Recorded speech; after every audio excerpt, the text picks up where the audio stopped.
Rain poured heavily over the streets of Manhattan, turning the bustling avenues into rivers of reflections, each neon light bending and twisting across the slick asphalt.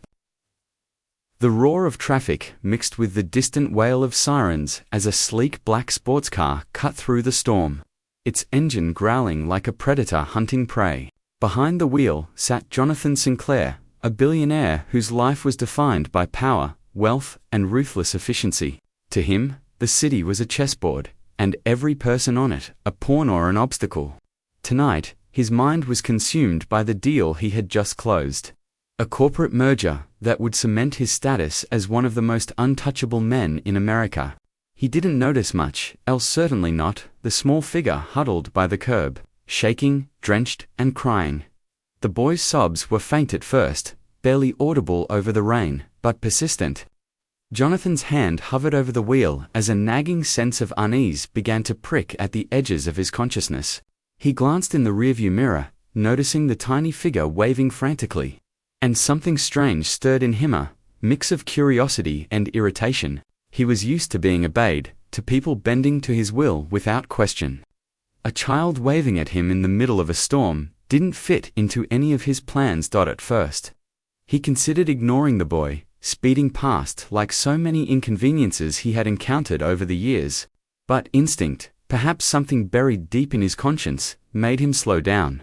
The tires hissed on wet asphalt as he pulled to the curb, his luxury car glistening under the streetlights like an untouchable fortress. The boy's face was streaked with tears and dirt, his small frame trembling from cold and fear. "Please, help," the child whimpered, voice barely audible, yet laden with urgency.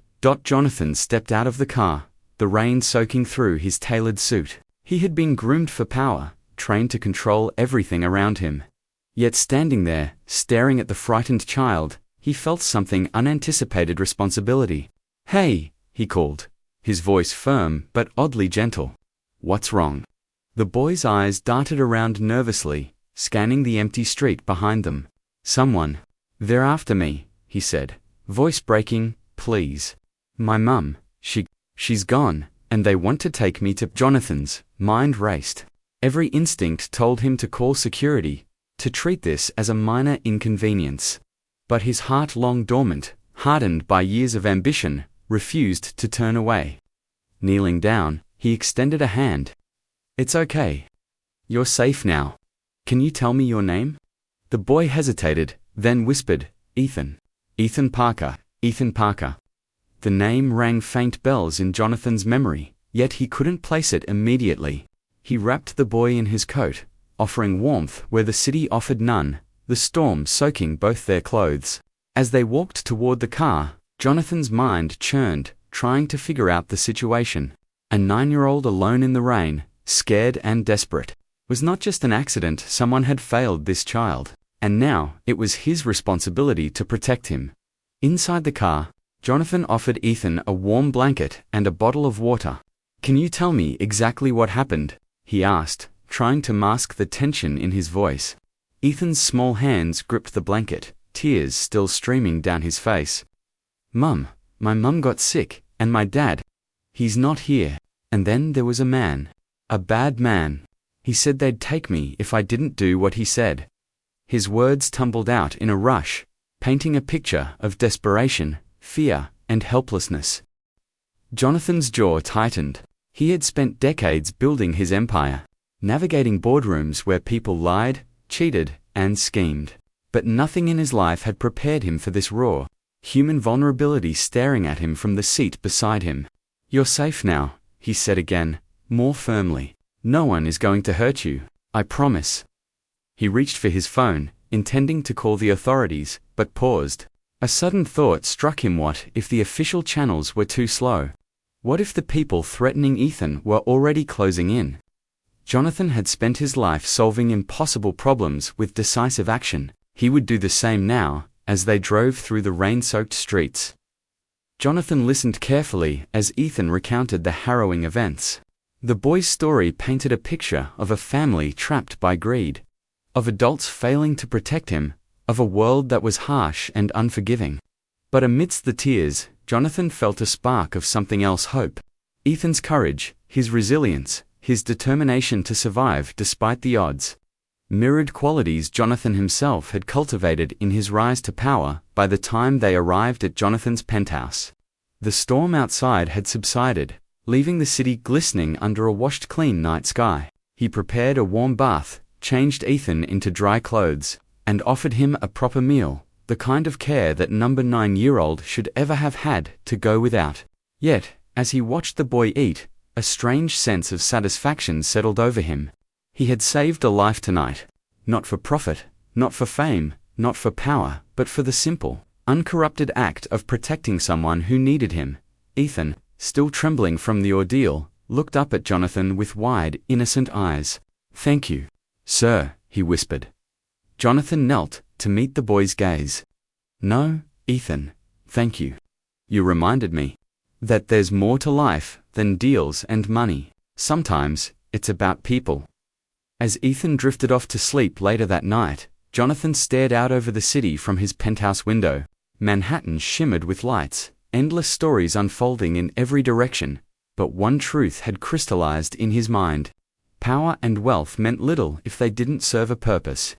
Tonight, he had discovered that purpose protecting the innocent, standing up for those who couldn't stand for themselves, and maybe, just maybe, reclaiming a part of himself he had long forgotten.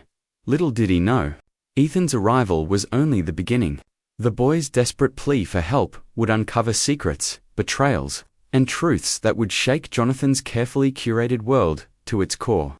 But for now, in the quiet after the storm, a billionaire and a frightened 9-year-old had found something rare: trust, connection, and the first spark of a life-changing journey.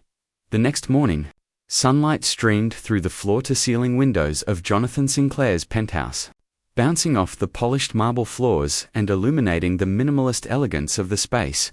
Yet inside, the atmosphere was anything but calm. Ethan stirred awake, rubbing his eyes, still half caught between fear and wonder. The luxury surrounding him was overwhelming, yet the safety it represented was a balm to his frayed nerves.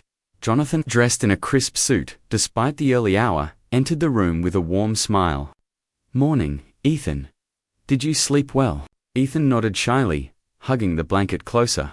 "I think so." His voice was quiet, but there was a glimmer of trust now. A fragile connection that had begun to form. Jonathan pulled up a chair and sat beside him, placing a reassuring hand on the boy's shoulder. "Listen, Ethan, I know everything feels confusing right now, but I need you to be honest with me. Can you tell me more about what happened yesterday? Every detail matters." The boy took a deep breath, recounting the events with hesitant words. His mother had been struggling financially, desperate, and vulnerable to manipulation. The bad man, he explained, had tried to coerce him, threatening that if Ethan didn't obey, both he and his mother would be in danger. The more he spoke, the more Jonathan's jaw tightened. This wasn't just a simple case of a lost child, it was a web of deceit, greed, and exploitation. Jonathan's mind raced. His instinct to protect surged, but he also realized this situation was more complex than a simple rescue. Legal channels would be necessary, but beyond that, there were the human elements. A mother trapped in desperation, a child traumatized, and potentially dangerous individuals still at large. "We're going to fix this, Ethan," Jonathan said, voice firm. "But you need to understand something. From now on, I'm in charge of your safety. Nothing bad will happen to you under my watch. Do you understand?" Ethan nodded, his small hands gripping Jonathan's. "Yes, sir." Over the next few hours, Jonathan arranged for temporary accommodations for Ethan's mother, contacting trusted friends and legal advisors discreetly. He wanted to ensure that no one would exploit her vulnerability. At the same time, he began investigating the bad man who had threatened Ethan, leveraging his network of contacts to trace the situation to its source. Despite the luxury and control Jonathan commanded, he was reminded again of the fragility of life. Money and power could not prevent all harm, but they could be tools to right wrongs, to protect the innocent. And that was exactly what he intended to do. By late afternoon, the mother, a weary woman named Claire Parker, arrived at Jonathan's penthouse, escorted safely by his security team. She looked exhausted, a woman worn down by fear and uncertainty, yet relief washed over her face when she saw Ethan safe. "Jonathan, I don't even know how to thank you," she said, voice quivering. I thought we were lost." Jonathan shook his head. "You don't need to thank me, Mrs. Parker. Right now, we need to make sure this never happens again. I want you and Ethan to be safe, permanently." Claire's eyes widened in disbelief. "Permanently? But you've already done so much." Jonathan smiled gently. "Safety isn't temporary, and neither is justice." Over the next few days, the Sinclair penthouse became a temporary sanctuary for the Parkers. Jonathan arranged counseling for Ethan to help him process the trauma he had endured, and for Claire to regain her strength and confidence. The bond between the boy and Jonathan deepened, forged by trust, care, and shared resolve. Every small gesture, a warm meal, a bedtime story, a moment of laughter built a sense of stability that Ethan had never known. Yet, even in these moments of relative calm, the shadow of the past lingered. Jonathan knew that those who had sought to exploit Ethan would not simply vanish. They would return, attempting to reclaim control, and he had to be prepared. Using his influence, he traced the network that had endangered Ethan, uncovering connections that shocked even him. The web of manipulation was vast, stretching further than he could have imagined, and it involved people who had trusted positions in the community. Jonathan's resolve hardened.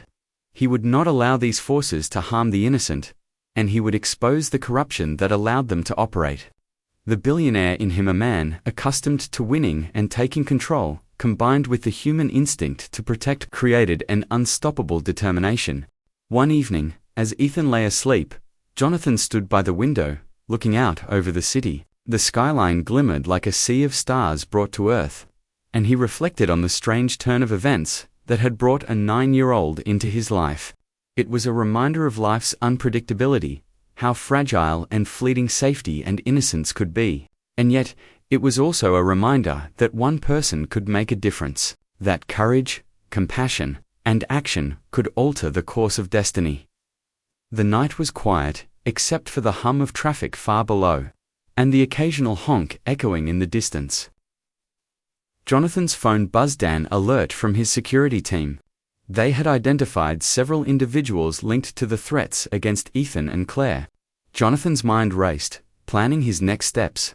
He would confront these threats not with anger, but with precision, strategy, and justice. Ethan stirred in his sleep, murmuring softly.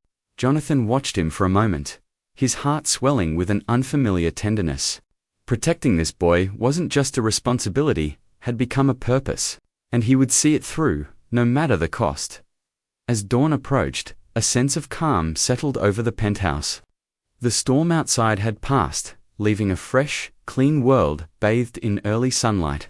Inside, a billionaire and a small boy shared a quiet moment of safety, trust, and connection. Outside, danger still lurked, but inside, hope was growing. Fragile yet unbreakable, Jonathan knew the journey was far from over. The challenges ahead would test courage, morality, and ingenuity. But he also knew something else. Some lives are changed forever by a single act of kindness. And sometimes, those acts return in ways more powerful than one could ever imagine.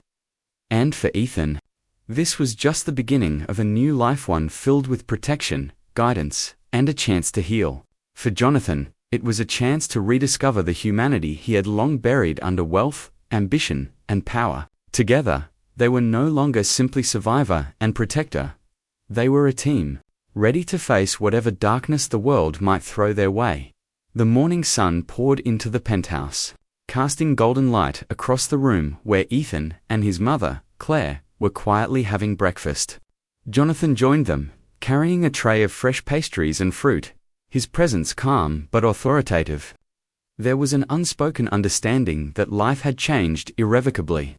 For all three of them, Jonathan cleared his throat gently.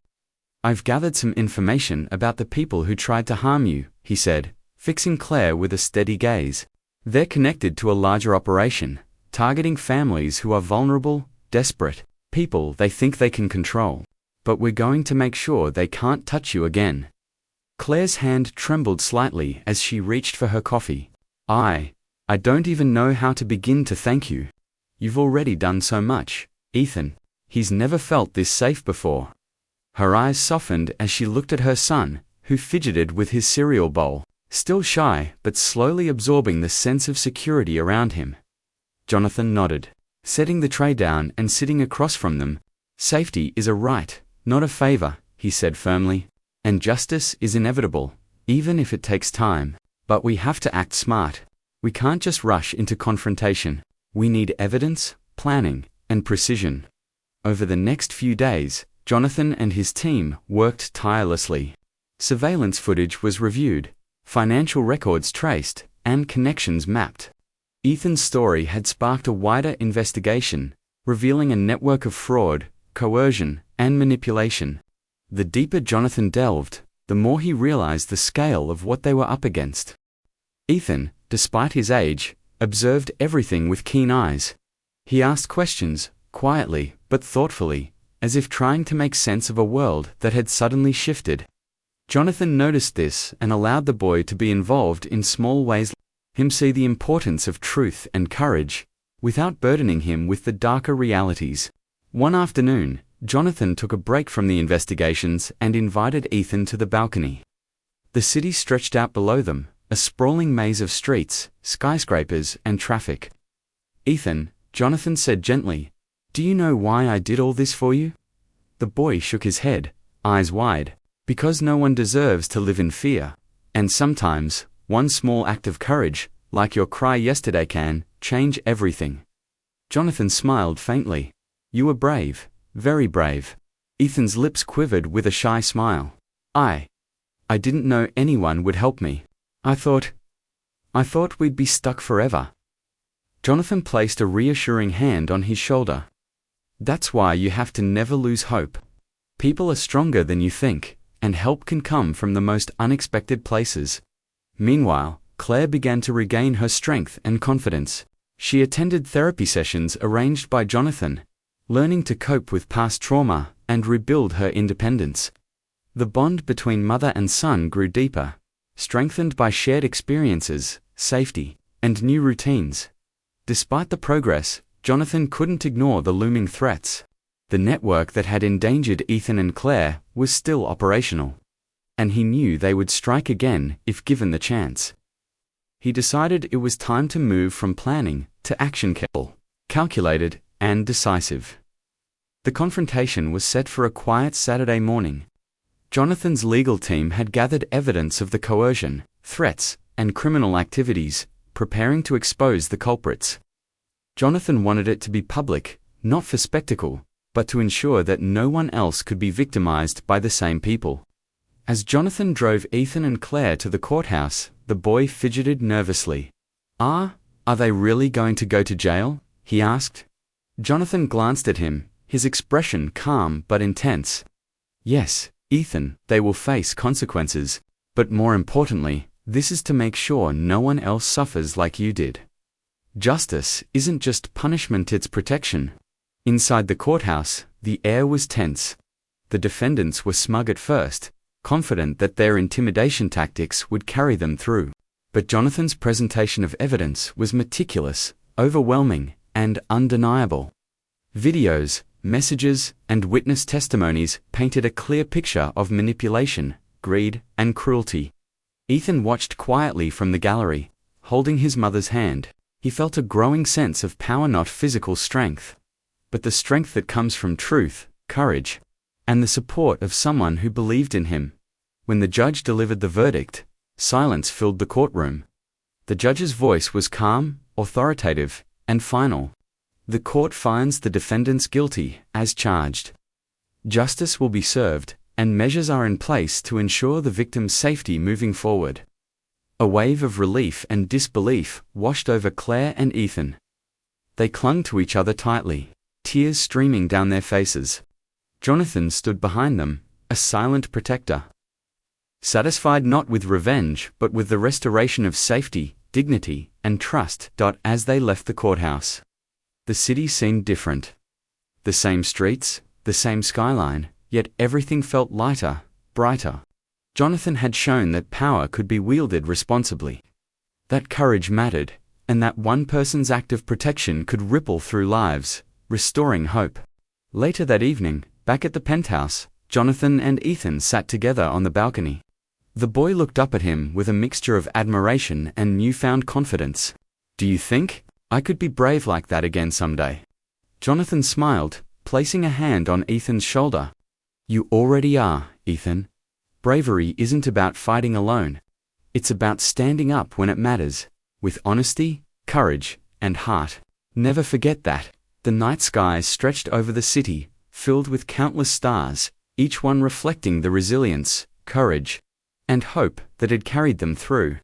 Ethan knew life would still have challenges, but he also knew that protection, love, and truth were now firmly on his side. And for Jonathan, the experience had reaffirmed something he had long understood but rarely felt so deeply: the transformative power of compassion and courage in the face of fear. The journey wasn't over, but the course had been set. Together, they had turned a moment of desperation into a story of triumph, safety, and inspiration. And for Ethan and Claire, the city no longer seemed like a place of shadows. It was a place where justice, care, and human decency could prevail. Weeks passed, and life at the penthouse settled into a rhythm that Ethan and Claire had never known before. Sunlight streamed through the tall windows each morning, reflecting off the polished floors, illuminating a home now filled with laughter, safety, and warmth. But despite the calm, Jonathan remained vigilant, aware that the world could still harbor threats. One afternoon, as Claire prepared lunch in the kitchen, Ethan ran into the room, clutching a letter. "Mom, this just arrived for you," he said, his eyes wide with excitement. Claire took the envelope, noticing the official seal, and slowly opened it. Her hands trembled slightly as she read the contents. It was a letter from the city council, acknowledging her courage, her role in exposing the criminal network, and formally offering her a position as a youth advocate, someone who would help children in vulnerable situations, just like Ethan had been. Claire's eyes welled up with tears, and she turned to Jonathan and Ethan. This is unbelievable. I never imagined something like this could happen." Jonathan smiled warmly. "You've earned it, Claire. You stood tall in the face of fear, and now you can help others do the same. Courage isn't just about surviving, it's about making a difference." Ethan bounced on his toes, excitedly adding, "And I get to help too. We can go to schools, parks, and tell kids they don't have to be afraid if they speak up." The following weeks were a whirlwind. Claire embraced her new role with determination, and Ethan accompanied her whenever he could. They visited shelters, schools, and community centers, sharing their story in a way that inspired and empowered others. Children listened in rapt attention, their eyes wide with hope, learning that bravery could change lives. Jonathan, observing from the background, felt a deep sense of fulfillment. He had stepped in as a protector, a mentor, and a friend. But the true heroes of this story were Claire and Ethan, the mother and son whose courage had set the stage for transformation. One evening, after a long day of community work, the trio returned to the penthouse. Ethan flopped onto the sofa, exhausted but beaming. Claire sat beside him, running her fingers through his hair. Jonathan joined them, settling into a chair nearby, a quiet presence that brought stability and reassurance. Ethan looked up at Jonathan with wide eyes. "Do you think all this could have happened if I hadn't shouted for help that day?" Jonathan chuckled softly, shaking his head. "No, Ethan, that cry was the spark. But it wasn't just the cry, it was your courage to act, even when you were scared. And it reminded everyone around you that bravery can be small and powerful at the same time." Claire hugged her son tightly. "Your bravery saved us both. And now we can help others too. That's the most beautiful part of all this." Weeks turned into months, and the memory of the terrifying day on the street began to fade, replaced by moments of joy, connection, and purpose. Jonathan continued to provide support, but he also knew it was time for Ethan and Claire to fully embrace their independence. He had given them tools, guidance, and protection. But now they were thriving on their own. One afternoon, as they watched the city from the penthouse balcony, Ethan pointed to a busy intersection below. "Look, Mum. That's the spot where it all started," he exclaimed, his small finger tracing the path of that fateful day. Claire nodded, smiling softly. "Yes, it's where fear turned into courage. Where one moment changed everything." She turned to Jonathan. "And we'll never forget that. You saved our lives, and now we can live fully because of it." Jonathan placed a hand gently on her shoulder. "You saved yourselves, Claire. I just helped guide the way. Remember, protection is temporary, but courage lasts forever." That evening, as the sun dipped below the skyline, the three of them shared a quiet dinner. The atmosphere was filled with gratitude, love, and the subtle understanding that life's challenges were inevitable, but so were its triumphs when met with integrity, bravery, and compassion. Later, Ethan sat on the balcony, gazing at the stars. He thought about the boy who had screamed for help, the mother who had stood steadfast despite fear, and the man who had believed in them. He realized something profound, that even in the darkest moments, light could shine through acts of courage and kindness. Claire joined him, wrapping an arm around his shoulders. "Ethan, you know what I've learned," she said softly. "Fear can be overwhelming, but it's temporary. Courage lasts, and when we choose it, we can change not only our lives, but the lives of everyone around us." Ethan smiled, leaning into his mother. "I understand now, and I'll always try to be brave, just like you and Jonathan taught me."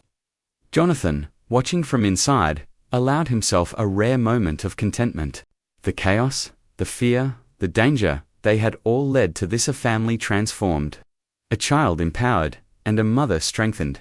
The world hadn't just been saved for them, they had found a way to make it brighter for others, to dot as the night deepened. The city lights twinkled like distant stars, reflecting a new beginning for Ethan and Claire.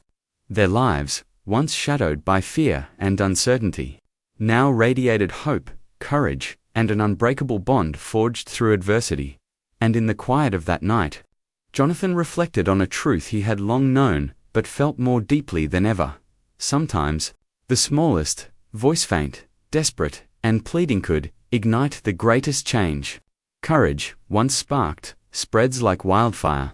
And when met with kindness, protection, and guidance, it could create ripples of transformation that reached far beyond the initial moment of fear. Ethan closed his eyes, feeling safe, loved, and ready for the world. Claire held him close, grateful for every twist of fate that had brought them here. And Jonathan, standing silently nearby, smiled, knowing that their story would continue to inspire not just within these walls, but in the hearts of everyone who heard it. The night ended quietly, but its lessons echoed endlessly. Bravery matters, compassion prevails, and even the smallest act of courage can change everything. For Ethan, Claire, and Jonathan, life had been forever altered not by luck, but by courage, truth, and the enduring power of hope.